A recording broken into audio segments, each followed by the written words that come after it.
Hello and welcome. और आप सबका एक बार फिर से स्वागत है इस बाइबल अध्ययन के अंदर जो हम लोग कर रहे हैं इन दिनों। और इसका जो शीर्षक है कॉन्कर बाय फेथ। और अभी तक हमने 4 अध्ययन इसमें से देखे हैं। पहले 3 पद से 11 अध्याय इब्रानियों, डेफिनेशन ऑफ फेथ, देन जो हाबिल के विश्वास की चर्चा हमने करी, फिर हमने जो है हनोक के जीवन की चर्चा करी, और लास्ट टाइम हमने जो है नोहा के जीवन से सीखा था। आइए अगला जो है हमारे पास एक और चरित्र है, एक और कैरेक्टर है, उसको हम देखेंगे। मेरे साथ निकाल लीजिए इब्रानी उसका 11 अध्याय और उसके 8, 9, 10 पद और 17 से 19 पद। यहाँ लिखा है 8, 9, 10 पद। मैं 8 पद से पढ़ रहा हूँ। इब्रानी 11 अध्याय उसका 8 पद। विश्वास ही से इब्राहिम जब बुलाया गया तो आज्ञा मानकर ऐसी जगह निकल गया जिससे मिरास में लेने वाला था, और ये ना जानता था कि मैं किधर जाता हूँ, तो भी निकल गया। विश्वास ही से उसने प्रतिज्ञा किए हुए देश में, जैसे पराये देश में परदेशी होकर रहकर इसहाक और याकूब समेत जो उसके साथ उसी प्रतिज्ञा के वारिस थे तंबू में वास किया, क्योंकि वह उस स्थिर नींव वाले नगर की बाट जोता था जिसका रचने वाला और बनाने वाला परमेश्वर है। 17 पद से, विश्वासी से इब्राहिम ने प्राय परखे जाने के समय में इसहाक को बलिदान चढ़ाया, और जिसने प्रतिज्ञा को सच माना था और जिससे ये कहा गया था कि इसहाक से तेरा वंश कहलाएगा, वे अपने इकलौते को चढ़ाने लगा, क्योंकि उसने विचार किया कि परमेश्वर सामर्थ्य है कि मरे हुओं में से जिलाए। सो उन्हीं में से दृष्टांत की रीति पर वह उसे फिर मिला। परमेश्वर अपने वचन के पढ़े और सुने जाने पे आशीष दे। अभी तक जो 3 चरित्र हमने देखे उसमें नोहा को छोड़ के, लेकिन जो बाकी है हाबिल और जो हनोक है, बाइबल उनके बारे में ज़्यादा बात नहीं करती। और इनफैक्ट हाबिल और हनोक तो स्पीचलेस मैन थे, वर्डलेस मैन है बाइबल के अंदर, उनके एक शब्द नहीं है। नोहा के विषय में ज़रूर चर्चा होती है, लेकिन अब्राहम के से कंपेयर करें इन तीनों चरित्र को तो अब्राहम तो बहुत जाइंट है। और बाइबल बताती है रोमी उसका 4 अध्याय 11 पद के अंदर कि अब जो विश्वास करते हैं उनके लिए अब्राहम पिता है, विश्वासियों का पिता। He is the father of believers, you know. तो अब्राहम एक बहुत बड़ा चरित्र है, एक जाइंट कैरेक्टर है बाइबल के अंदर, और बहुत फाउंडेशनल, ये बुनियादी चरित्र है बाइबल के अंदर, जिससे बहुत सारी चीज़ें जो हैं जुड़ी पड़ी हैं। और अब्राहम के जीवन से हम सीखने का प्रयास करें कि परमेश्वर ने अगर अब्राहम के नाम को इब्रानियों 11 अध्याय के लिस्ट में रखा है, जिन्होंने विश्वास के द्वारा जीवन जिया, तो हम उससे क्या सीख सकते हैं। अब्राहम का जीवन तो ऐसा है कि उसके ऊपर अपने आप में एक सीरीज हम अध्ययन कर सकते हैं। अब्राहम का जीवन इतना विख्यात है कि उसके एक एक जीवन के एरियाज पे हम जो है वचन सीख सकते हैं। बट हम अब्राहम को एज ए कैरेक्टर इंडिविजुअल नहीं स्टडी कर रहे, लेकिन हम अपनी जो श्रृंखला है कॉन्करर बाय फेथ उसके संदर्भ में रख के हम जो अध्ययन कर रहे हैं इब्रानियों 11 अध्याय से। तो क्या है अब्राहम के जीवन से जो हम सीख सकते हैं आज इस अध्ययन के अंदर। हम जो है बेसिकली 3 चीज़ें इसमें से देखेंगे अब्राहम के लाइफ से, कैरेक्टर से। पहली चीज, अब्राहम के लिए विश्वास जो था उसका अर्थ क्या था। अब्राहम के लिए विश्वास के मायने क्या थे। जब अब्राहम को विश्वासी को मूल पिता कहा जाता है और इब्रानियों 11 अध्याय में परमेश्वर अब्राहम की चर्चा कर रहा है, तो अब्राहम के लिए विश्वास के मायने क्या थे। 8 पद के अंदर लिखा है इब्रानियों 11 अध्याय 8 पद में, विश्वास ही से इब्राहिम जब बुलाया गया तो आज्ञा मानकर ऐसी जगह निकल गया जिसे मिरास में लेने वाला था, और ये ना जानता था कि मैं किधर जाता हूँ, तो भी निकल गया। वाह, what a wonderful testimony, witness जो बाइबल दे रही है।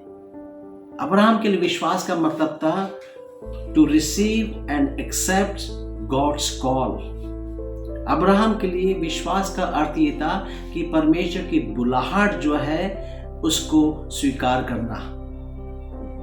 यही लिखा है यहाँ पे। और अब्राहम के जीवन की जब चर्चा कर रहा है इब्रानियों 11 अध्याय का लेखक, तो वहाँ पे भी बिल्कुल एग्जैक्टली नोहा के जीवन के विषय में जैसे चर्चा करें मैं लास्ट टाइम, कि जो बाइबल की जो डेफिनेशन है विश्वास की, अब्राहम के विषय में वही चीज़ बोल रहे हैं। लिखा है कि विश्वास ही से अब्राहम निकल गया उस जगह को लेने के लिए जिसको भविष्य में लेने वाला था मिरास के रूप में।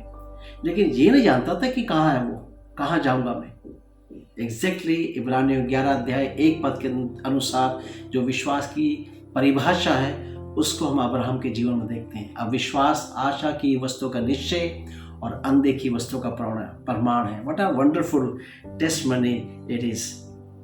विश्वास का मायने था अब्राहम के लिए to receive and accept God's call, परमेश्वर की बुलाहट को स्वीकार करना, ये था अब्राहम के लिए बाय फेथ। और जब उसने परमेश्वर की बुलाहट को स्वीकार करा तो उसका क्या अर्थ हुआ? उसके लिए परमेश्वर की बुलाहट को स्वीकार करने का अर्थ अब्राहम के लिए क्या था?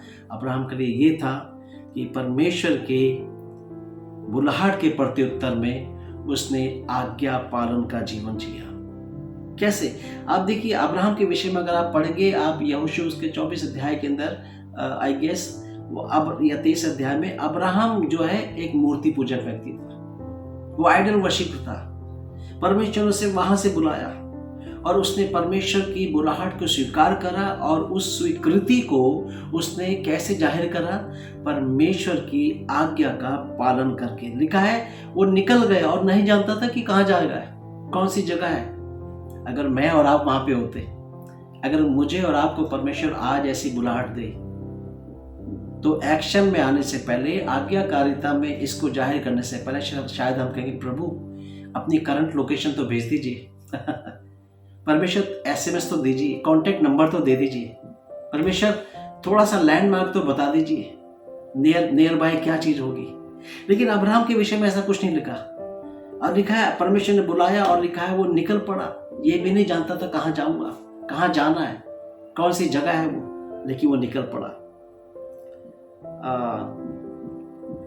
जिसको वो भविष्य में लेने वाला था,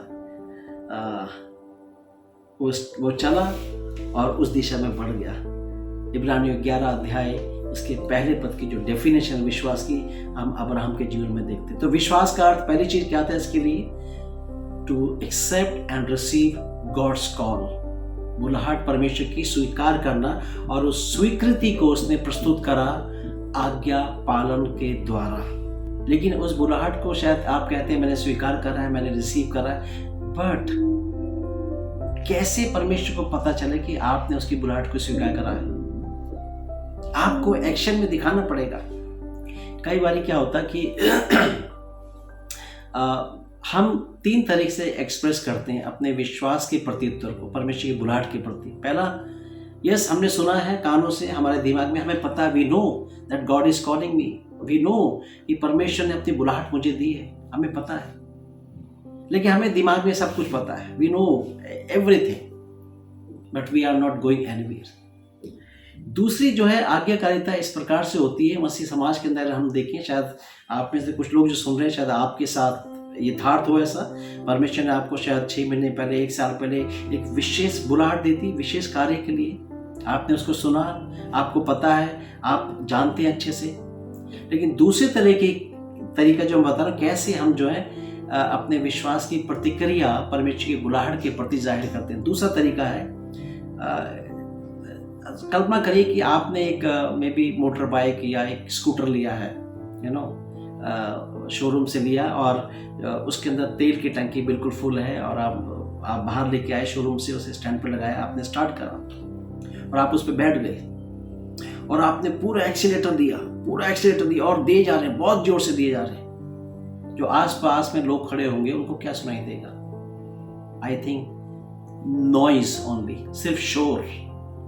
वो खड़ा हुआ है एक जगह, तेल उसमें भरा हुआ है, पूरा वो इक्विप्ड है, और लेकिन एक्सीलेटर दिया बहुत जोर से दे रहा है, और वो सिर्फ शोर मचाएगा, लेकिन वो कहीं पहुंचेगा नहीं, कहीं जाएगा नहीं, क्योंकि वो स्टैंड पर लगा हुआ है। कई बारी कुछ लोग परमेश्वर की बुलाहट को अपने विश्वास के द्वारा इस प्रकार से जाहिर करते हैं। We make lot of noise sometime. ओ परमेश्वर ने मुझे बुलाहट दी है, परमेश्वर ने मुझे नाम लेके बुलाया, परमेश्वर ने मुझे इस कार्य के लिए बुलाया, but we are not moving. We are standing still at one place and making so much noise. हो सकता है बहुत शोर मचा रहे हो हम लोग अपनी बुलाहट के विषय में। परमेश्वर ने बुलाया, नाम लेके बुलाया, परमेश्वर ने मुझ पे जाहिर करा है, प्रकाशन दिया है। But if you are not moving, if you are not going in action anywhere, it is only noisy calling you have received. आपने शोर मचाने वाली बुलाहट ही रिसीव करी है और उसी को जाहिर कर रहे हैं। बट थर्ड है लाइक इब्राहिम, उसने सुना, उसने ट्रस्ट करा, रिसीव करा, एक्सेप्ट करा और उसको प्रतिक्रिया में जाहिर करा।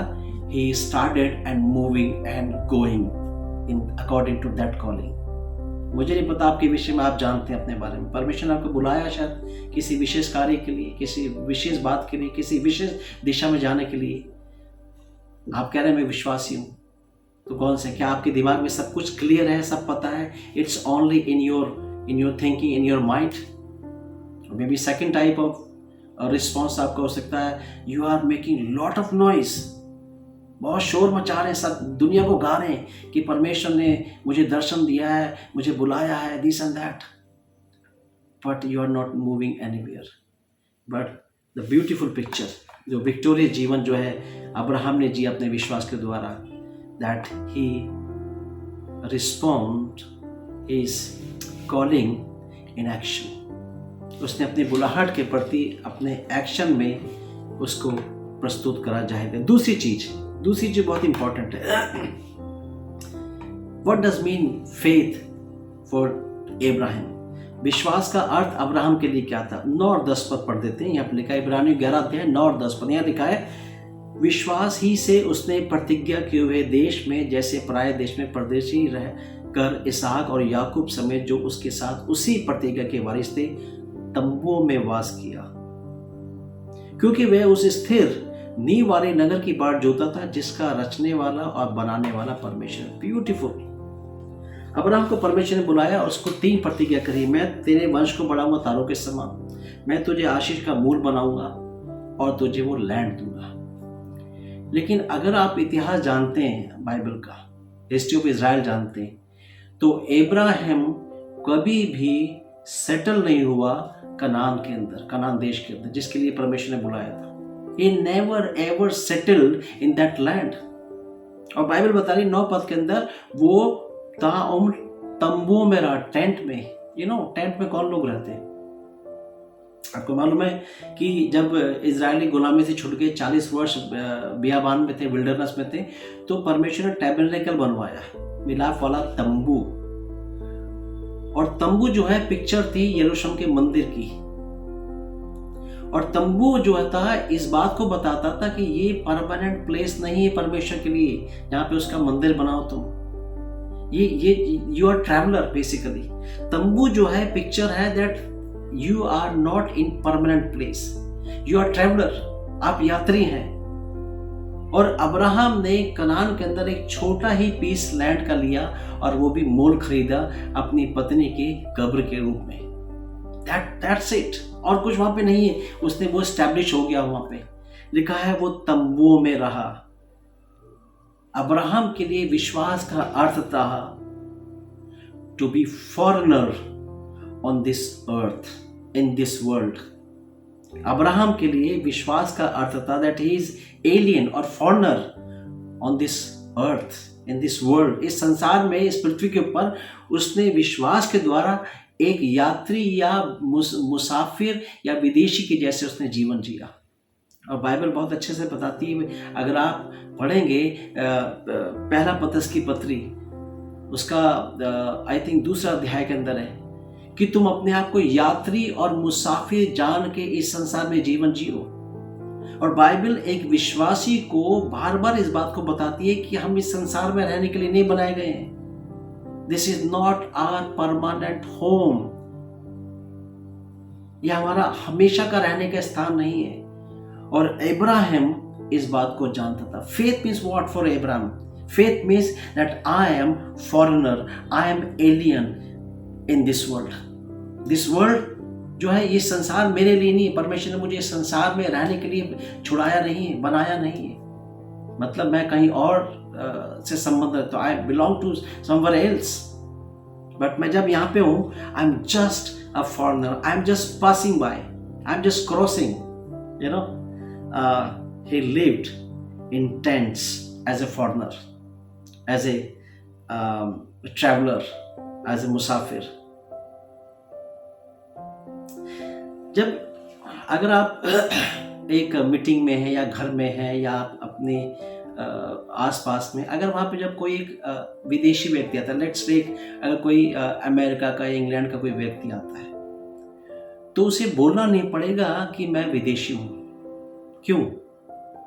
क्योंकि हम उसको देख के पहचान जाएंगे ये इस देश का नहीं है। उसके वस्त्रों को देख के हम पहचान जाएंगे, उसकी बोली को देख के पहचान जाएंगे, जिस तरीके से चलता है, जिस तरीके से सोचता है, जिस तरीके से बोलता है, जो उसकी लैंग्वेज है, जिस तरह से खाता पीता है, उससे हम सब जान जाएंगे कि ये इस स्थान का नहीं है, ये मुसाफिर है, ये फॉरेनर है, ये belong to somewhere else. Exactly, it applies on your life and my life too. Exactly, this example applies on our life as a believers. परमेश्वर ये चाहता है कि इस संसार में हम जो है मुसाफिर के जैसे, यात्रियों के जैसे जीवन जिए, क्योंकि पत्रस इस बात को क्लियर करता है, अपने आप को इस संसार में यात्री और परदेसी जान के जो है अपना जीवन जियो।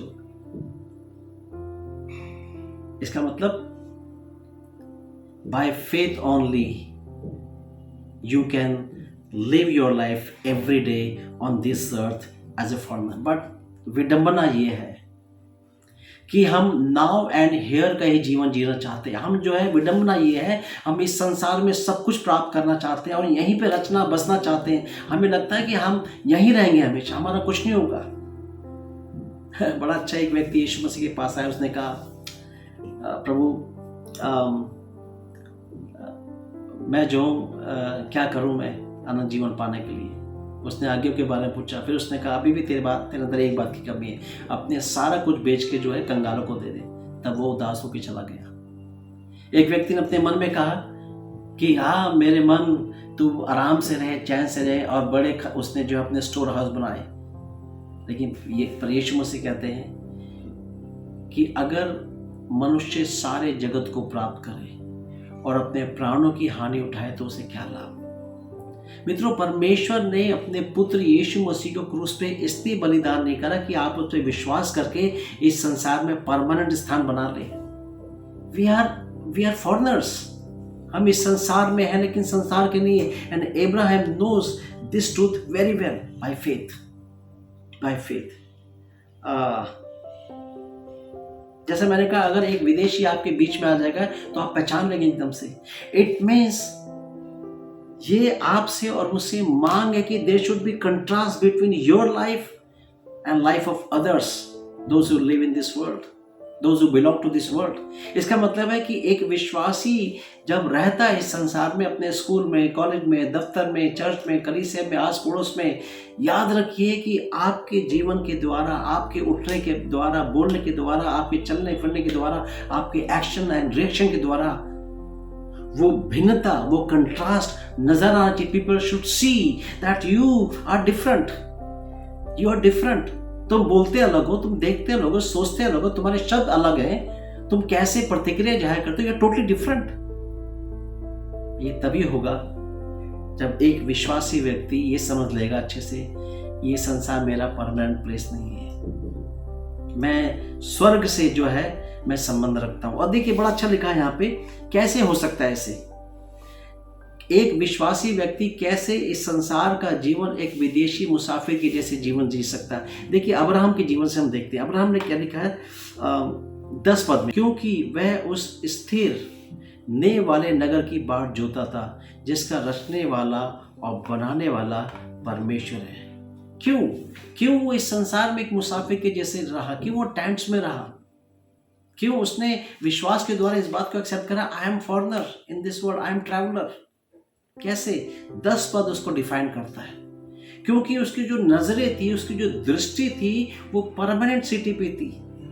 लिखा है, बड़ा अच्छा यहाँ पे लिखा है 10 पद में, क्योंकि, बिकॉज, देयरफॉर, है ना, कारण परिणाम वाला वर्ड है क्योंकि, है ना।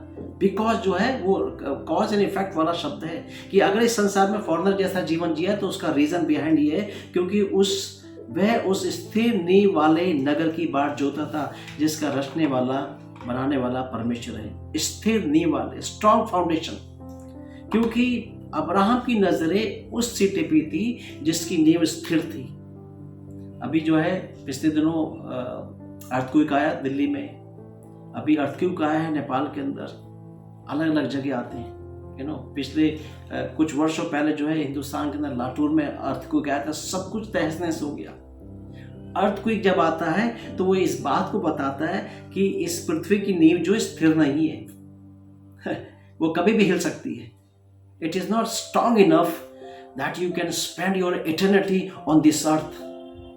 पृथ्वी का जीवन इतना, पृथ्वी की फाउंडेशन इतनी स्ट्रांग नहीं है कि आप अपने अनंत जीवन को पृथ्वी में बिताएं। इसलिए अब्राहम के विषय में कह रहा है वो इसलिए मुसाफिरों के जैसे उसने अपने दिन काटे इस दुनिया में, क्योंकि उसकी दृष्टि परमानेंट प्लेस पे थी, जिसकी फाउंडेशन जो है स्थिर है। चाहे जितनी आंधी तूफान भूकंप आए वो हिलेगा नहीं। व्हाई?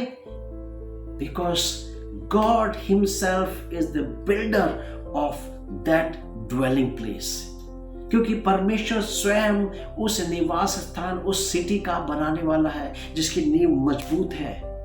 और जब नींव मजबूत होती है तो मित्रों हम निश्चिंत होके हम उसके ऊपर खड़े हो सकते हैं, पूरे भरोसे के साथ। कुछ नहीं होगा। और जब नींव अगर कमजोर हो, आप हमेशा शक रहेगा कि कब गिर जाए, कब जो ढह जाए। इस संसार का जीवन और संसारिकता, याद रखिए, परमानेंट नहीं है। ना आपकी सेहत, ना आपका बैंक बैलेंस, ना आपका करियर, ना आपके रिश्ते, कुछ नहीं परमानेंट है, सब ढह जाएगा एक दिन। लेकिन परमानेंट एक है, आपकी इटर्निटी थ्रू जीसस। परमानेंट एक है, उसकी नींव मजबूत है, क्योंकि उसका बनाने वाला बिल्डर जो है परमेश्वर है। और इसलिए यीशु मसीह कहते हैं, यीशु मसीह 14 अध्याय में कहते हैं, तुम्हारा मन व्याकुल ना हो, तुम परमेश्वर पे विश्वास रखते, मुझ पे भी रखो, क्योंकि मेरे पिता के घर में बहुत से रहने के स्थान हैं। अगर नहीं होते तो मैं तुमसे कह देता। इसलिए मैं तुम्हारे लिए जगह तैयार करने जाता हूँ, ताकि फिर आके तुम्हें अपने संग ले जाऊँ। जहाँ मैं रहता हूँ वहाँ तुम भी रह सको। Wow, what a wonderful hope we have if you have faith on Jesus. Because हम क्रॉस के इस साइड रहने वाले लोग हैं। अब्राहम क्रॉस के उस तरफ रहने वाला था, हम क्रूस के इस तरफ है। तो हमें मालूम है कि ये विश्वास का आधार हमारा प्रभु यीशु मसीह है, उसका क्रूस पे किया गया कार्य है।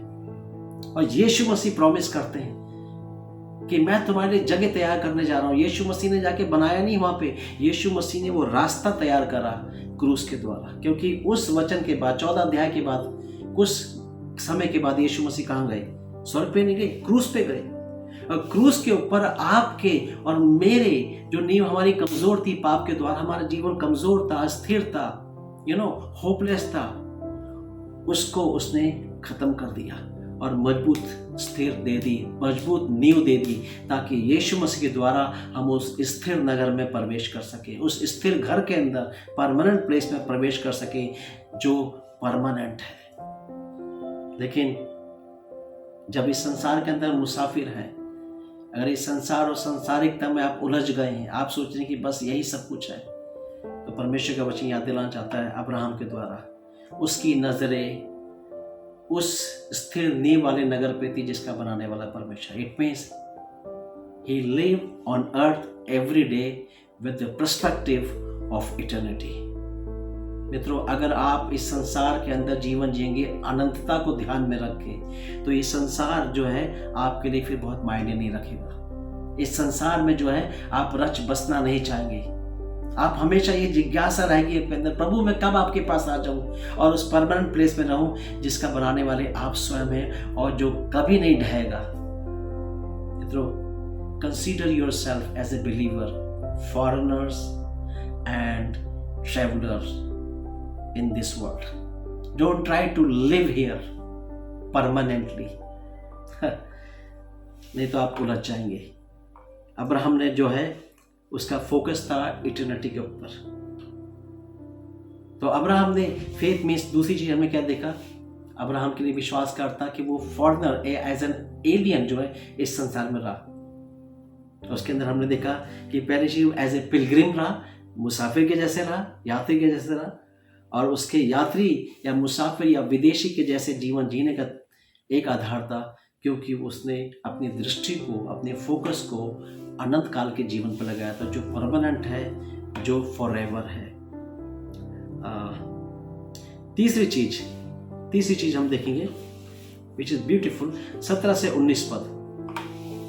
17 से 19 पद में लिखा है, विश्वास ही से अब इब्राहिम ने परखे जाने के समय में इसहाक को बलिदान चढ़ाया, और जिसने प्रतिज्ञा को सच माना था, और जिससे ये कहा गया था कि इसहाक से तेरा वंश कहलाएगा, वह अपने इकलौते को चढ़ाने लगा, क्योंकि उसने विचार किया कि परमेश्वर सामर्थ्य है कि मरे हुए में से जिलाए। सो उन्हीं में से दृष्टांत की रीति पर वह उसे फिर मिला उसे। विश्वास बाइबल बता रही है ना, 17 पद, विश्वास ही से अब्राहम ने अपने इकलौते पुत्र इसहाक को बलिदान चढ़ाया, विश्वास के द्वारा। तीसरी चीज अब्राहम के लिए फेथ मीन्स व्हाट? अब्राहम के लिए फेथ का अर्थ था, विश्वास का अर्थ था, to love God at first place, to love Lord with all your heart, mind and soul and spirit. Abraham के लिए विश्वास का अर्थ यह था। और इस चीज को हम देख सकते हैं अगर आप उत्पत्ति उसका 22 अध्याय पढ़ेंगे, वहां का ये वर्णन है। आप कल्पना करें कि अब्राहम को परमेश्वर ने प्रतिज्ञा करी 12 अध्याय के अंदर, मैं तेरे वंश को बढ़ाऊंगा, जबकि 75 वर्ष का था, उसकी वाइफ भी एज में थी और अब वो बांझ थी। परमेश्वर ने बोला तेरे वंश को बढ़ाऊंगा तारों के समान। परमेश्वर ने कुछ नहीं करा। करीब 25 साल लग गए इस प्रतिज्ञा को पूरा होने के लिए, और 100 वर्ष की वृद्धावस्था के अंदर जब अब्राहम हुआ तो परमेश्वर ने उसे इसहाक दिया। और अब जब वो थोड़ा सा वो बढ़ गया है, बड़ा हो गया, शायद टीनेजर हो गया है, अब परमेश्वर करा उससे तो अपने उसी इकलौते बेटे को मेरे लिए मोरिया पर्वत पे जाके बलिदान चढ़ा दे। और अब्राहम के लिए लिखा है 22 अध्याय अगर आप पढ़ेंगे, और अब्राहम तड़के उठा, नेक्स्ट मॉर्निंग उसने जो है अपने पशु पे काठी कसी, लकड़ी ली, छुरी ली, तेल लिया, आग लिया, और अपने बेटे और 2 सेवकों के संग चल दिया। और कुछ दिन की यात्रा करके उसने दूर से पहाड़ देखा कि इसी पहाड़ पे करना है, चढ़ाना है। तो अपने सेवकों से कहा तुम यहीं ठहरे रहो, ये लड़का और मैं परमेश्वर की आराधना करके फिर तुम्हारे पास आएंगे। अभी कोई साइन नहीं है ना, ये है उसका फेथ। और जब आगे बढ़ा तो उसके बेटे इसहाक ने पूछा, पिताजी लकड़ी है, तेल है, आग है, सब कुछ है, लेकिन वो मेमना का है जिसको बलिदान करना। Can you imagine as a father knows that कि ये मेरा बेटा ही है वो बलिदान पशु के समान जिसको बलिदान चढ़ाना है। पिता जानता था कि ये मेरा बेटा ही है जिसको मुझे बलि करना, लेकिन बेटा नहीं जानता था। और लिखा है अब्राहम ने इसहाक को बांध के वेदी के ऊपर लिटा दिया, अपने हाथ में छुरी ली और उसके बस मारने वाला था, उसके ऊपर चलाने वाला था। तो परमेश्वर के दूत ने कहा उस पर हाथ मत बढ़ा, अब मैंने जान लिया था तू मुझसे कितना प्रेम करता है। तो अब्राहम ने जो है in action he showed that Lord I love you eight first place. और आप देखिए यीशु मसीह के पास एक व्यक्ति आता है, पूछता सवाल करता है कि हे प्रभु कौन सी आज्ञा है सबसे बड़ी जिसको मैं मानूं। तो यीशु मसीह ने पूरी सारी आज्ञा को निचोड़ एक आज्ञा में दे दिया। उसने कहा कि तू अपने प्रभु अपने परमेश्वर से सारे मन, बुद्धि, शक्ति, प्राण से प्रेम कर। ये सबसे बड़ी आज्ञा है। क्या आज परमेश्वर आपसे ये नहीं चाहता कि आप उससे प्रेम करें अपने जीवन में प्रथम स्थान पे? क्यों परमेश्वर देखना चाहता था? क्यों परमेश्वर चाहता था कि इसहाक को बलिदान चढ़ दे? क्योंकि ये पॉसिबिलिटी थी कि इतनी वृद्धावस्था में 25 वर्ष के बाद इंतजार करने के बाद उनको बेटा मिला, एकलौता, अब और होप भी नहीं है। और उनका रिश्ता माँ बाप का उस बेटे के साथ बहुत मजबूत हो गया। They used to love, cherish that relationship. तो पॉसिबिलिटी ये हो सकती थी कि अपने इस जीवन के आनंद में परमेश्वर शायद पीछे हो जाए उसके जीवन में। तो God wants to see in your life also what is His place in your life. उसका स्थान आपके जीवन में क्या है? कौन आपके लिए प्रायोरिटी है? Who is your first love? कौन आपकी हार्ट बीट है? किसके बारे में आप सोचते हैं, ड्रीम करते हैं? किससे आप सबसे अधिक प्रेम करते हैं? That's want to see God. It's not about 50-50 or 90% or 95%. It's 100%. He deserves 100%.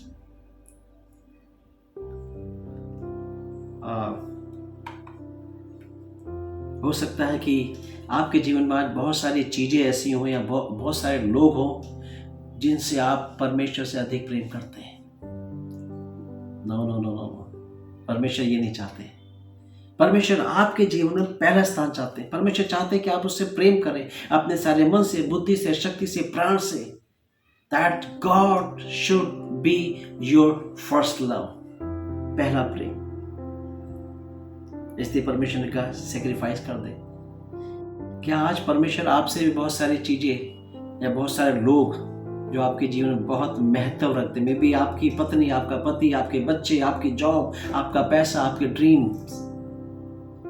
आप खुद हो सकते हैं, जो परमेश्वर से ज्यादा महत्व रखते हैं आपके लिए।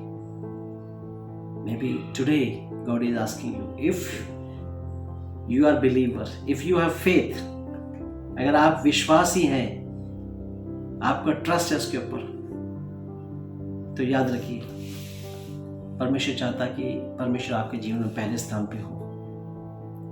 हम सीरीज का क्या नाम है? Conqueror by faith. और ये वाला जो सेंसिटिव एरिया है आपका, लव रिलेशनशिप, परमेश्वर चाहता है विश्वास के द्वारा आप उस क्षेत्र में भी एज ए कॉन्करर हैं, एक जैवन जीवन जिए। Maybe because of someone whom you love like anything, you dream about, you think about, है ना? जब आप किसी से प्रेम करते हैं तो आप क्या चाहते हैं? आप चाहते हैं उसके संग समय बिताना, उसको देखना, उसकी सुनना, टाइम स्पेंड करना, उसको खुश करना, प्रसन्न करना। मित्रों, it applies here also. Ibrahim ने अपने एक लौते बेटे को, जिससे वो प्रेम करता था, उसको परमेश्वर से प्रेम करने के लिए सेक्रीफाइस दे दिया। बाइबल बता रही है, इब्रानियों 11 अध्याय 17 पद के अंदर। मित्रों, क्या बहुत सारी चीजें हैं आपके जीवन में आज, या बहुत सारे लोग हो सकते हैं जिनको आपको सेक्रीफाइस करने की जरूरत है। और पौलुस बड़ा अच्छा कहता है गलतियों 2 अध्याय 20 पद के अंदर, मैं मसीह के संग क्रूस पे चढ़ाया गया हूं, अब मैं नहीं रहा बल्कि मसीह मुझ पे जीवित है, बल्कि मसीह मुझ पे जीवित है। He used to sacrifice his desires, his fleshly desire, his dream, everything, every day on cross. पौलुस जो है उसका जीवन ऐसा था कि वो प्रतिदिन अपनी डिजायर को, अपनी शारीरिक अभिलाषाओं को, हर चीजों को जो है रोज क्रूस पे चढ़ाता था, टांगता था, ताकि प्रभु के लिए जीवन जी सके, ताकि जो है वो उससे प्रेम को अपने जाहिर कर सके। Even today, God wants to see in your life that whom you love at first place. क्योंकि पॉसिबिलिटी ये है, इस जीवन रूपी यात्रा के अंदर चलते हुए बहुत सारी चीज़ें आएंगी जो परमेश्वर का स्थान आपके जीवन में लेना चाहिए, जो परमेश्वर को जो है रिप्लेस करते हैं आपके लाइफ में। लेकिन प्रभु जो है, he deserve that he should be eight first place in your life. परमेश्वर इसके योग्य है कि आपका पहला प्रेम वो बने, क्योंकि you are his first love. आप देखिए, जब परमेश्वर ने आपसे प्रेम करा तो उसने क्या करा? He sacrificed his only son। इसलिए परमेश्वर को प्रेम करने के लिए हो सकता है आपको बहुत सारे सैक्रिफाइसेस करने की जरूरत है। आज बहुत सारे सैक्रिफाइसेस करने की जरूरत है, सो दैट आप अपने विश्वास के द्वारा एक जीवन जिएं और उस अनंत काल के जीवन में प्रवेश कर सकें जो स्थिर है, परमानेंट है। कितनी खूबसूरत गवाही है अब्राहम के जीवन की आज मेरे और आपके सामने। तो conqueror by faith means what for Abraham? Abraham के लिए विश्वास करता है to receive and accept God's calling, और उस बुलाहट को कैसे जाहिर करा? इन एक्शन, ओबीडियंस में। इब्रानियों 11:1 के अनुसार उसका विश्वास था। दूसरी चीज, फेथ का अर्थ था अब्राहम के लिए to live on earth as a alien और फॉरेनर, एज ए पिलग्रिम, एक मुसाफिर और यात्री के जैसे संसार में जीवन जीना। क्यों ऐसा जी सका?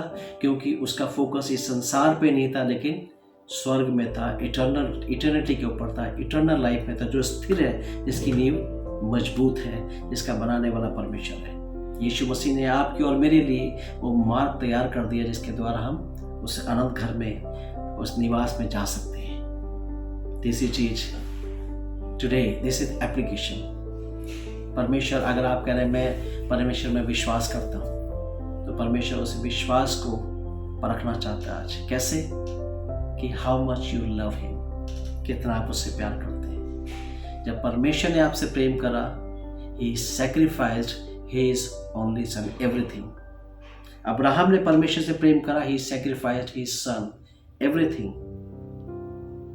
तभी तो पहला स्थान लिया परमेश्वर के जीवन में। अगर आप परमेश्वर पे विश्वास करते हैं और उससे प्रेम करते हैं, तो आपको भी बहुत सारी चीज़ें जिन्होंने यीशु और परमेश्वर के स्थान को आपके जीवन में घेर रखा है, आपको सेक्रीफाइस करने की ज़रूरत है, परमेश्वर को अर्पित करने की ज़रूरत है। Maybe it can be your job, it can be your hobbies, it can be money, your dreams, और maybe someone whom you love more than Jesus.